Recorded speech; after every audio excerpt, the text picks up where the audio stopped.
The monumental chryselephantine cult image of Zeus installed in the principal cella of the Temple of Zeus at Olympia during the 5th century BC represents a high point of classical Greek religious sculpture. Traditionally ascribed to the workshop of Phidias and known to us chiefly through literary description, notably by Pausanias, the seated image combined monumental scale, precious materials and sophisticated iconography. The original does not survive. Our reconstruction rests on a near-contemporary written account, numismatic and glyptic echoes, and archaeological data from excavations in the Altus. The primary ancient description is the measured, iconographic account preserved by the traveler Pausanias, whose text remains the foundation for most reconstructions.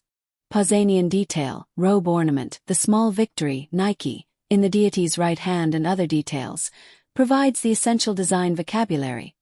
Archaeological discovery of a nearby workshop and related finds in the 20th century supplies practical evidence for how such a chryselephantine image could have been realized. Contemporary reports place the seated cult figure at roughly 3 to 4 times life size, commonly cited about 12 m overall height, occupying much of the cella's length and visually dominating the spectator's approach. The figure presented Zeus enthroned, wearing a gilded garment and wreath. His sandals, scepter and the small figure of victory were rendered in gold, while exposed flesh surfaces were faced in ivory mounted upon a timber armature.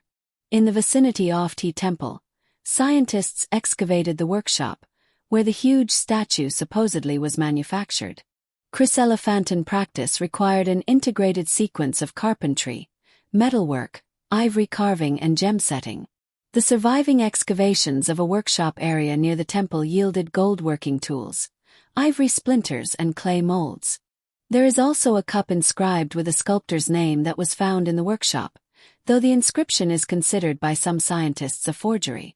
Technically, the statue would have been built on a robust wooden framework, to which large ivory plates were affixed for face and limbs while sheet or thin repoussé gold provided garments and accoutrements. It is the same technique the Athena Parthenos in the Parthenon was made in. A similar but much smaller statue is the so-called Jupiter Olympien in the Vatican museums. It is made of marble and dates to the Roman period. As the cult image of the sanctuary's principal deity, the statue mediated between human competition and cosmic order. Spectators and victors alike approached under the god's visible sovereignty.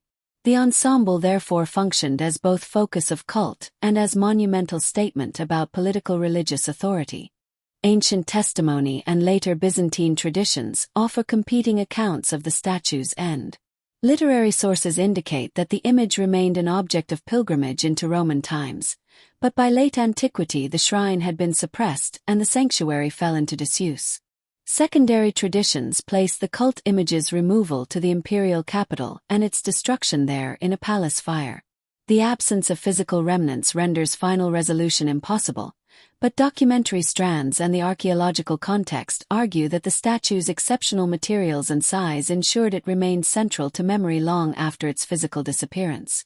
The seated cult image that once commanded the temple's interior combined extraordinary material value with sophisticated composite construction. The work epitomized how classical Greek communities expressed communal identity through monumental art. While the original is irretrievably lost, both literary description and archaeological workshop finds allow scientific and historical reconstruction of this ancient wonder of the world. Thanks for watching. If you enjoyed this video, please subscribe so you won't miss new ones.